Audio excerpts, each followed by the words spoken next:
Hello, everyone. I'm John Evans. Welcome to another episode of One on One. Victoria Huggins doesn't let a lot of things stand in her way. She started behind the scenes here at WECT TV before being named a producer and then an on-air reporter for our morning newscast. Well, she also worked her way up when it comes to pageants. She started at the age of 6 as tiny Miss St. Paul's in her hometown in Robeson County. And she won 5 different events, including Miss Wilmington, before being named Miss North Carolina in June of 2017 on her very last possible try.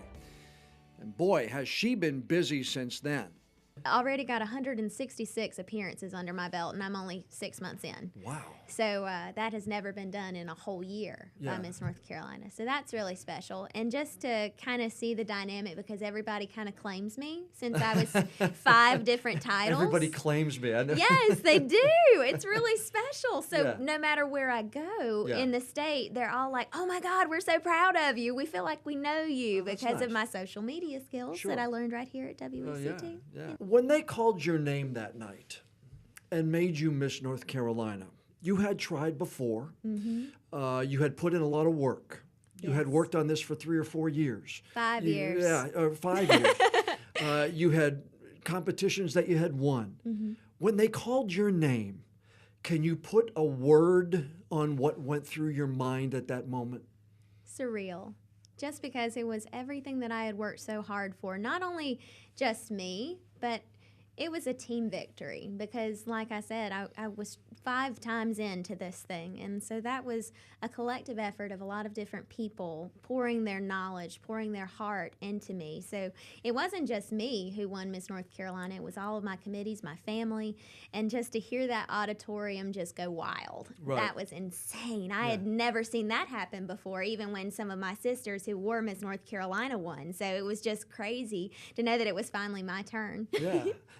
Is there a way to describe all the work that you put in? Because, I mean, I know you had to study. I know you worked out, keeping yourself in. You would always say the best physical, mental, and spiritual self you could be.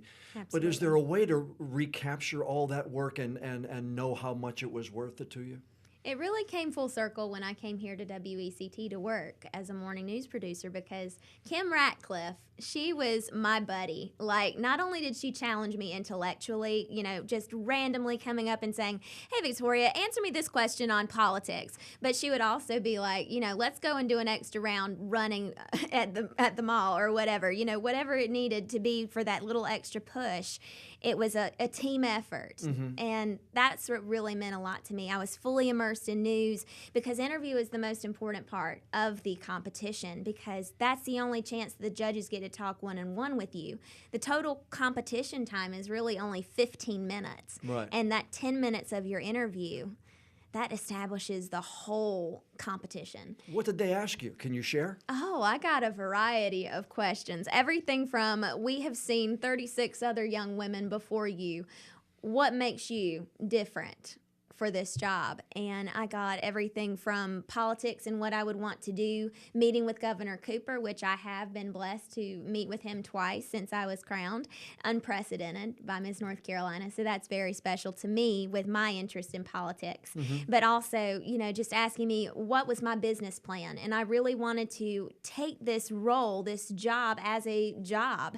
And I think that that's something that not a lot of people really see it as. There's a misconception, but I have been hands-on, on duty ever since I was crowned 6 months ago. And we're going to get into this a little bit later, but do you have to kind of break down that stereotype a little bit of the pageant winner? Mm-hmm. Because you are treating this as a job. You're not just treating this as a chance to make appearances all over the place. Absolutely, especially when this is your day-to-day life. Once you become Miss North Carolina, you are Miss North Carolina for 365 days. There is not truly a day off because whenever I'm not making an appearance, I'm writing thank you notes or I'm doing sponsor visits or I'm doing something to ensure that the next appearance that I have is the best that it can possibly be. But it is my greatest challenge, I would say, something that I really look forward to when I do meet someone who is opposed to pageantry and I share with them about the difference with the Miss America organization and how I treat this job differently. And it's beautiful to have people come up to me later and say, you changed my mind. I did not know that there was a brain behind the crown. And that's what's so great about this organization is that I was able to graduate from college debt-free. I've earned over $57,000 worth in scholarships. Not only the experience that I've gained, that I'll be able to be prepared to go into any job interview after this and be able to excel. Right. So breaking down, it may not have been a top priority, but it's something you've been able to do along with raising Alzheimer's awareness and really brightening the days for so many other people. That has to feel good. It is. It is the most rewarding job. It's also the most challenging job because sometimes you come in contact with people who are not the nicest, but as Miss North Carolina, you embrace everyone. You represent every ideology, every political belief, and it's really great for me to be able to relate to so many different people, whether it's the way that they view me because of my outward appearance or whether they connect with me on a spiritual level.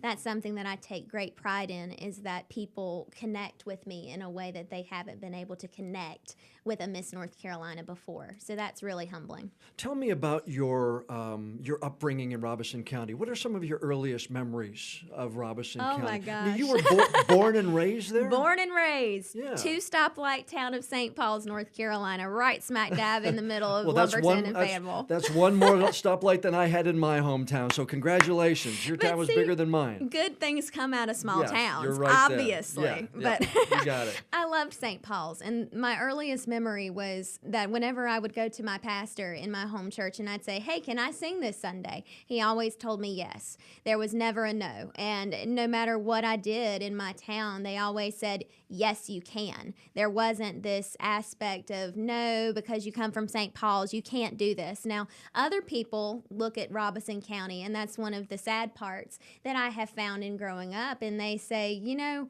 at Robeson County, nothing really good comes from there, or, you know, just it's got a bad reputation. But I'm working to show every little girl who grew up in a place like St. Paul's or who has a bad reputation like Robeson County to other people that they can do things. They can make a difference, because if Miss North Carolina achieved this wonderful goal and she was from a 2-stoplight town, then so can she. So I hope that I can inspire people that you don't get defined by your labels. Where did you get the desire to want to sing and want to entertain? You said, you know, from the earliest times, you were singing since age 7. Was there a lot of music in the home? Were you just outward? I mean, tell me about your upbringing and the desire to please people. My mom says that I came out of the womb singing. I had an emergency cesarean section, had to come into the world with a little bit of drama, but I came out singing, and she's told me that ever since I was a little girl. But I can't remember a time when the radio wasn't on, or we were listening to our record player, listening to the Carpenters, the Bee Gees, Etta James, all these fantastic people who not only made a difference in music, but they were also philanthropists. So I just remember my whole life was revolving around music. And when I would go and visit my great-grandmother in the nursing home near our house, they always wanted me to sing. So it was just very innate, and from a very early age, I knew that I wanted to be a singer and I wanted to make a difference through music, because that's the one language everyone understands. Whether we speak a different language or not, music is what connects us and ultimately brings that therapeutic effect. And that's what I've been advocating mostly for my Alzheimer's project as my platform, because when you have music, it's able to transcend the disease and bring back memories that normally they would not be able to tap into. But the music is correlated with special events in their life, and that brings so much comfort, not only to them, but also to their caregivers. Was the Huggins family a tight-knit family? I know you have a military background, dad Very and much. Grandfather. Yes. So were you a tight-knit family? I guess when you're a military family, you have to be. Absolutely. My dad has over 41 years of service in the North Carolina National Guard, and I am so proud.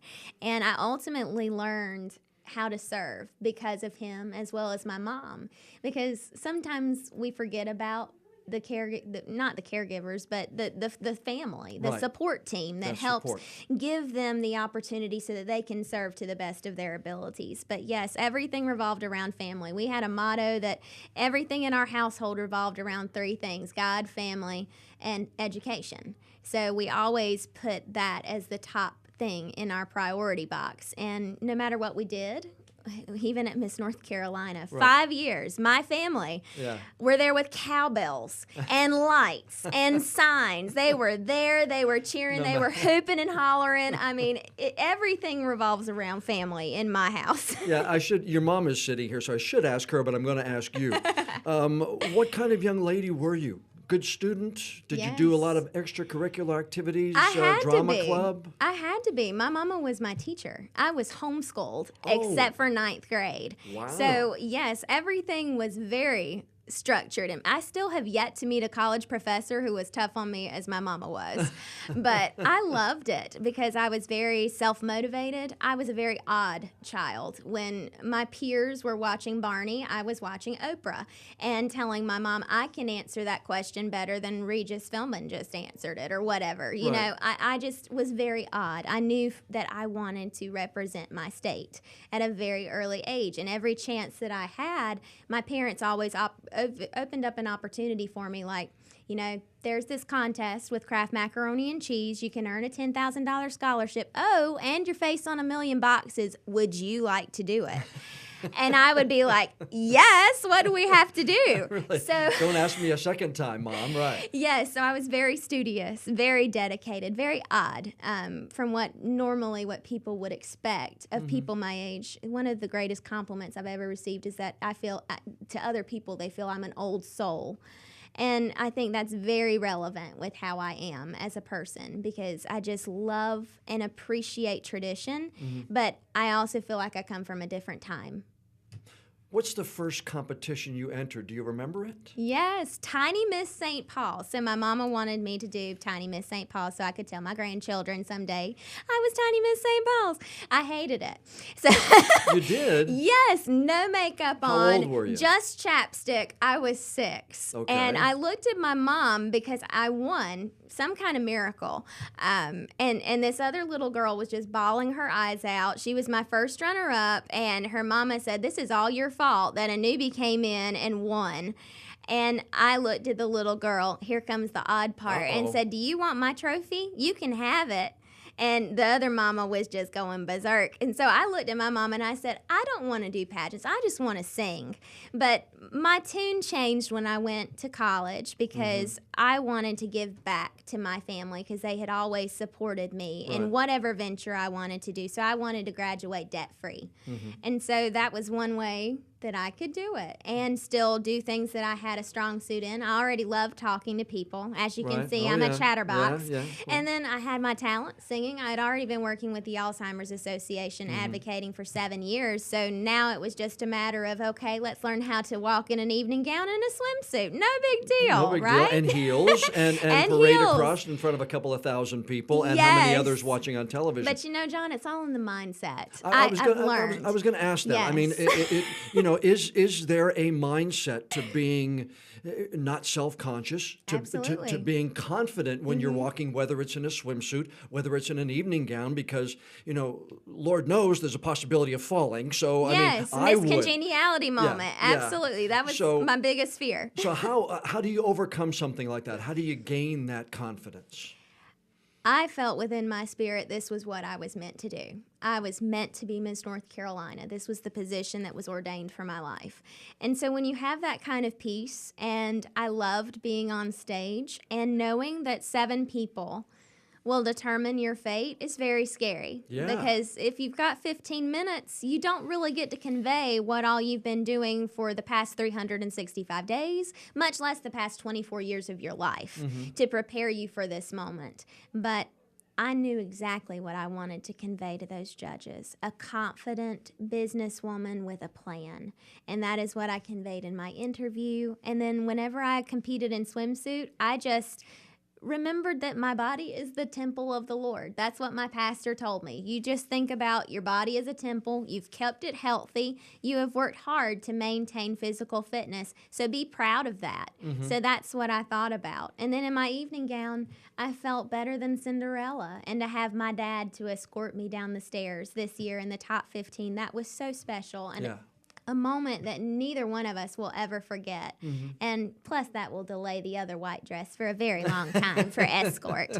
But you just have a positive mindset and know that if this is what is meant for your life, then it'll happen. And if not, it's okay. It's just an opinion. Move on and grow from it.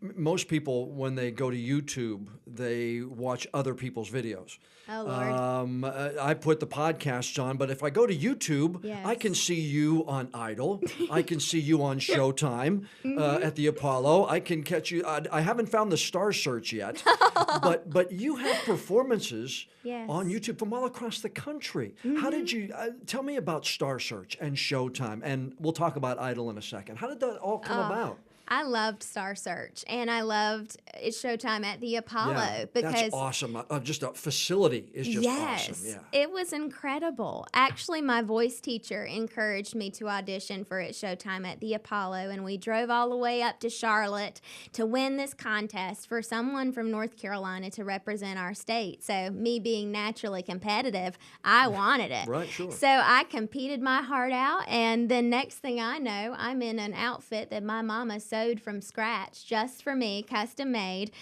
big blue bow in my hair, bigger than my head, singing I Got Saved in the Old Time Way and rubbing the trunk of the tree. It was surreal to be able to do that. And that venue, so historic. Yes. Such a beautiful place and a great event that had to just be overwhelming, even to somebody at your age at the time. Yeah. And what was so cool about that, John, that I know you'll appreciate because you and I share a television background, we got there at 3 o'clock in the afternoon. I didn't perform until 2 a.m. Wow, really? Yes. So my mom's backstage with me because I was 6, and my dad is in the theater waiting all of this time. So naturally, I had my coloring books. And what was really special was some of the comedians who you would never think, because of the type of entertainment that they would normally present that wasn't always clean. They were the first ones to come over and want to color and want to encourage me in my career. And that's something that's always stuck with me. Yeah. And I still have the coloring book that Arsenio Hall signed for me after I sang. That's really just special. See, those kind of memories you can't get anywhere other than just to live them.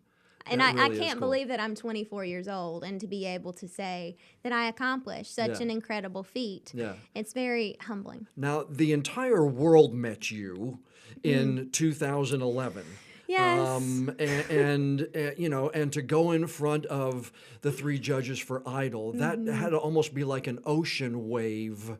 Take me from the time you drove to New Jersey to try out, right? Not once, not even twice, but 3 times, because it isn't exactly always what you see on television. It's not the first day that you go to the audition, you immediately get to meet the judges. No, it is a multi-phase process, testing your musical skills. I can't tell you how many different songs that I had to sing. Sometimes the tests were, okay, here's a song, learn it in an hour, come back, perform. So it was something that took over our life basically for 6 months before I even got to meet Jennifer, Steven, and Randy. And to go into that room at 16 years old, that was something I had been planning since I was 8, because one of my dear friends, Clay Aiken, was the first runner-up in the 2nd season. And that was just my plan, that when I turned 16, I was going to go win, and I was going to tell Randy Jackson, Yo-Yo Dog. Yeah. It was the plan. Yeah. So we executed the plan. Now, the winning part didn't quite go so as I wanted it to, but it's okay. Yeah, but you became I don't want to say personality, but you almost became a celebrity because of because of the way you handled that. For somebody who was 16, you handled that like somebody who was 25 or 30 years old, because I think of your upbringing and just the way and your attitude. Yes, and it was very special. I got very close with the production crew. And the only people who didn't like me, unfortunately, were the executive producers. And they were ultimately the ones who cut me, not even the judges. So that was really sad. And that's when I determined that I wanted to study television and broadcasting because of my experience, because I knew that in real life, this is the way such and such happened or how this person acted. But then when it went on air, it looked completely different. And since I signed that contract and everyone else who auditioned, they had the ultimate right to do and present ourselves in however they wanted to for a good television show. So I'm grateful for that experience because it led me to my college education, into what I wanted to do with my life, and ultimately I'm a better person because of it. I faced a lot of negativity. I actually got cyberbullied because of American Idol. It was devastating to Google my name and see all of these negative posts, people calling me names, whole 9 yards, something that I had never faced before, very seriously. I mean, of course, as a growing up adolescent, you always face nitpicking here and there, but I didn't even have a social media account. And then all of a sudden, I'm hearing from people at my appearances and stuff that I would do post the episode airing, we saw this on Facebook and that doesn't seem very much like you. I had 3 people impersonating me on Facebook, and it was just devastating as far as the stuff they were posting and just not true to my character. So it was a long process. How do you, and you have been successful in so many levels, but how do you turn defeat into something that's positive? Because with every one of those competitions, even with Idol, there is success. I made it here. I got the ticket. I went to Hollywood. So many successes. But ultimately, there is that, thank you, but see ya. How do you turn that into a positive? I think that it all goes back to mindset because, yes, the disappointments are devastating. And I admit, my 3rd time competing for Miss North Carolina, when everybody told me, this is your year, this is going to be it. I won the talent award, won every single award except the crown. And I literally stayed in my bedroom, would not come out of it for a week because I was just so devastated. And why is this happening to me when I thought this was the plan? This was what was supposed to happen. Why is it not happening? Right. And ultimately, you have to find that peace, that knowing sometimes a no might not be a solid no. It might just be a not yet. And that's what I have found great peace in. And knowing that these other opportunities, while they may not have turned out the way that I planned, look at where I am now. Yeah, in the long run, they've all benefited you that way. So, and that's the way you have to look at it. And that's where I got perseverance, my hashtag. As soon as I went back this past time, I wanted to let people know that it's not about how many times you fall down. It's about how you pick yourself up and you persevere for your dreams. What did you learn in all of your the 5 years? Miss Fayetteville, Miss Central Carolina, Greater Southeastern, Wilmington, and then Miss Greater Sampson County. Yes. Did you learn something at every place along the way? Every point. Because like I said, I was not a pageant girl whatsoever, and I still would not consider myself a pageant girl. I'm Victoria, and I'm also Miss North Carolina. But Fayetteville was my boot camp because here I was, nobody, 19 years old, came in and competed against a young lady who had been in the top 10 the year before. And everyone told me, you will never make it. Go in there, win an award if you can, move on to the next prelim. You'll never win. But then lo and behold, I won. So then I had to learn hair, makeup, how to compose myself as an individual in this competitive atmosphere. And then 2nd and 3rd year, just learning about not what I thought Miss North Carolina should be, but really who I would be as Miss North Carolina. We have these preconceived notions, and sometimes we can be our own worst enemy. And I really was my own worst enemy my 2nd and 3rd year. But my 4th year, I had it right. Yeah. I had the right mindset, had everything. Judges just didn't agree that I was the right person for the job. And I'm thankful because I love being the 80th Miss North Carolina. This timing has been perfect. Right. And to have 166 appearances under my belt 6 months in, and I've still got 6 more months to go, and I'm already the busiest Miss North Carolina ever in history. You're going to need How huge! You're going to need a new set of tires by the time the Azalea Festival runs around again. You got that right. But thankfully, I have great sponsors for that. Yeah. I have a sponsored car. I have a sponsor for my gas, so I haven't had to pay a gas bill in 6 months. I've got beautiful sponsors to dress me to make sure I look my best. So the only thing that I'm really paying for right now are my groceries and my gym bill. You can't stop treating the body as the temple. You got to keep that workout. Absolutely. Dunn Benson Ford. I've seen your car commercials. Yes. They're fantastic. Tell me about that. That's got to be almost kind of fun for you. It is. So the cool part about having a sponsored car is that on the very front of my vehicle, it says the official car of Miss North Carolina. The funniest thing still, as my year of service is in halfway motion, is when I went to Wendy's just down the road here in Wilmington right after I won, and they were getting my order, and then they went...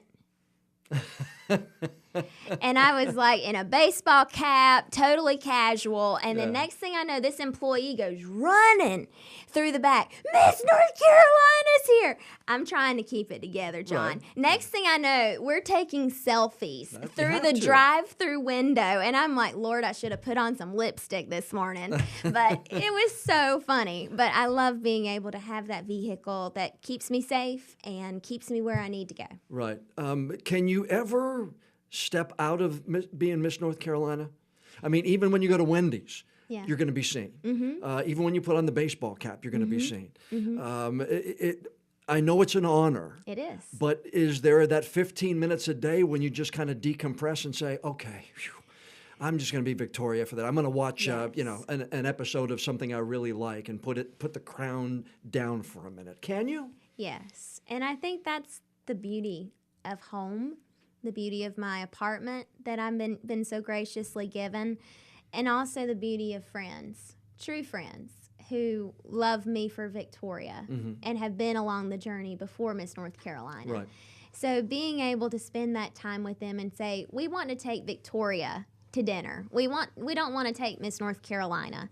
But you do always have to be conscientious that there is going to be that moment where you will be recognized. And yes, you may be exhausted and not want to necessarily take one more picture, but that one more picture or that one more time that you stoop down to talk to a child might change someone's life forever. And I want to be that Miss North Carolina that no matter where I'm seen, that I'm always composed as Miss North Carolina. How did you get involved with the Alzheimer's Foundation and ALZ? Because that's been important to you even before you did any competitions, correct? Absolutely. Just being involved at my grandmother's nursing home, I would be able to meet Alzheimer's patients. And the cool story that I have is the moment that I knew I wanted to advocate for Alzheimer's was there was a lady who had Alzheimer's that did not remember her husband for over 6 weeks in the nursing facility.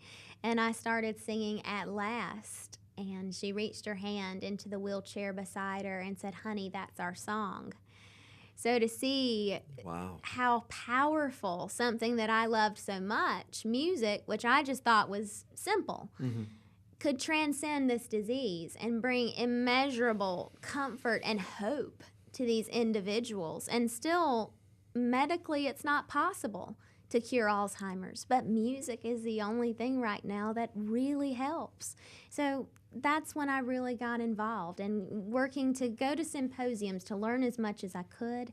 And still one of my favorite appearances that I've had as Miss North Carolina was I got to go to the Duke Brain Bank, the Alzheimer's Research Lab, and to get to actually see a brain that had Alzheimer's. It wasn't just in my textbook. It wasn't just on a presentation anymore. There it was. That's what I'm working for, is to find a cure. And I feel a very special connection with it because with Miss America being the leading women empowerment organization in the world, and yet this disease hurts women twice as likely as men, I feel personally compelled that I need to be that voice for women in North Carolina to say, hey, we're putting a stop to this. We're not only going to treat Alzheimer's, but we're going to have a day where there's not Alzheimer's at all.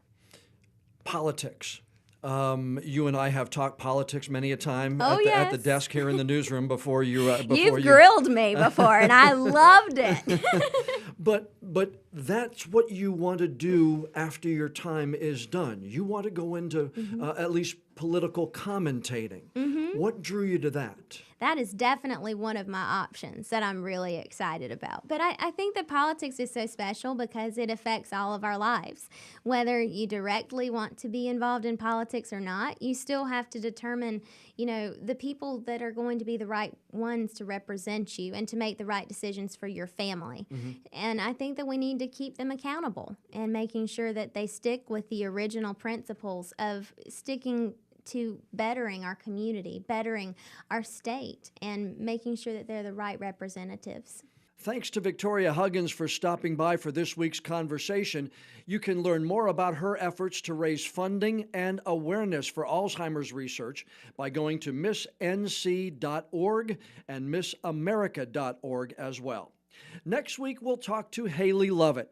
Haley is a UNCW graduate who played the role of Sage on the first season of the Fox TV show, The Gifted.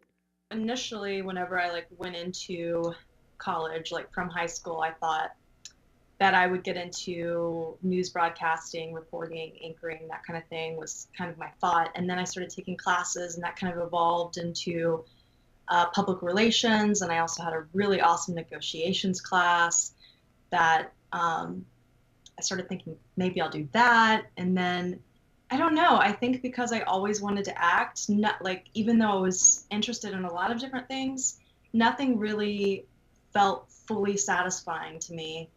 That's Haley Lovett. The full conversation next week, right here on our podcast.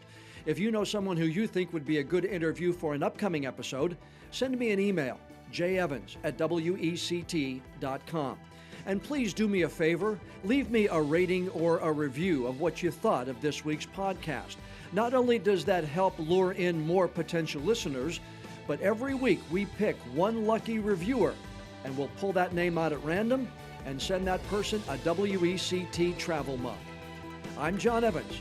Thanks for being with us for this episode of One on One.